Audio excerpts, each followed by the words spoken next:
নমস্কার, মিতার কুকিংয়ে আপনাদের সকলকে স্বাগত। চলুন রেসিপিটি দেখা যাক।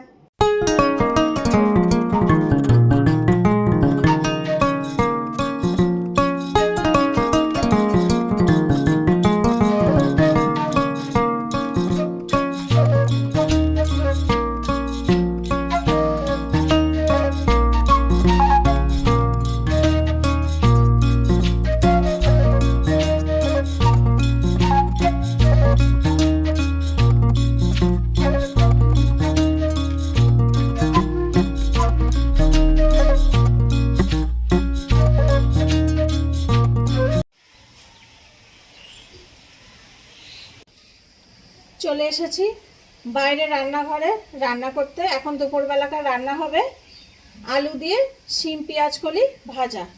এখানে দুটো বড় বড় আলু, শিম 200 গ্রাম, শিম 200 গ্রাম, পেঁয়াজ কলি কেটে আমি ধুয়ে নিয়েছি।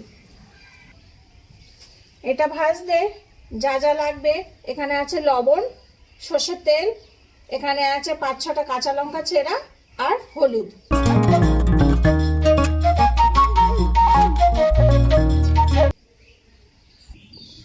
উনুন ধরিয়ে দিয়েছি, কড়াই বসিয়ে দিলাম। কড়াই গরম আছে, তেল দিয়ে দিলাম। আপনারা আপনাদের হিসাবে তেল দেবেন, আমি যেরকম খাই সেই হিসাবে দিলাম। ভাজা করতে একটু তেল লাগে বেশি। তেল গরম হলে আপনাদের দেখাচ্ছি। তেল গরম হয়ে গেছে, এবার আমি ঢেলে দিচ্ছি।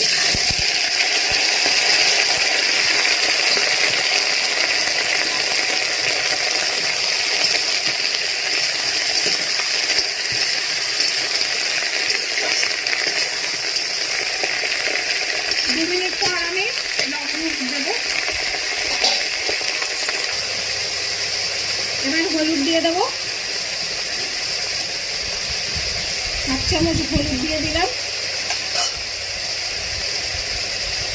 লবণ দিয়ে দিলাম 1 চামচ, আর কাঁচা লঙ্কা চেরাটা দিয়ে দিলাম। দিয়ে আমি এটাকে এবার ভাজা ভাজা করব।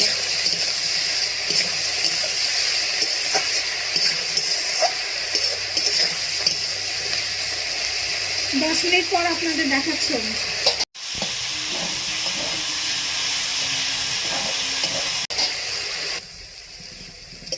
ভাজিটা হয়ে গেছে, সুন্দর লাল লাল ভাজা হয়েছে, আর আলু সেদ্ধও হয়ে গেছে। এবার নামিয়ে দেব। নামিয়ে আপনাদের দেখাচ্ছি। নামিয়ে দিচ্ছি।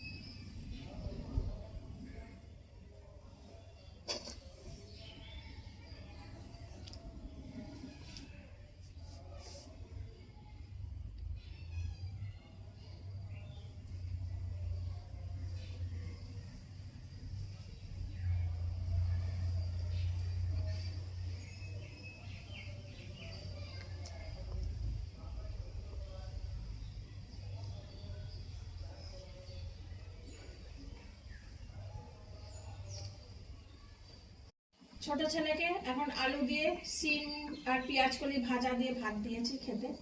তো খাক, খেয়ে দেখুন কেমন লাগছে।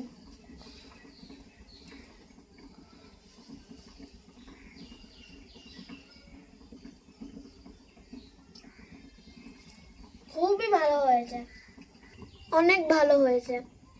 গরম গরম ভাতের সঙ্গে খেলে অনেক ভালো লাগবে। রেসিপিটি যদি ভালো লেগে থাকে তাহলে লাইক, কমেন্ট, শেয়ার এবং সাবস্ক্রাইব করবেন। আর যদি ভালো না লাগে তাহলে ডিসলাইক দিয়ে কমেন্ট করে জানাবেন। সকলে ভালো থাকবেন। আসি তাহলে।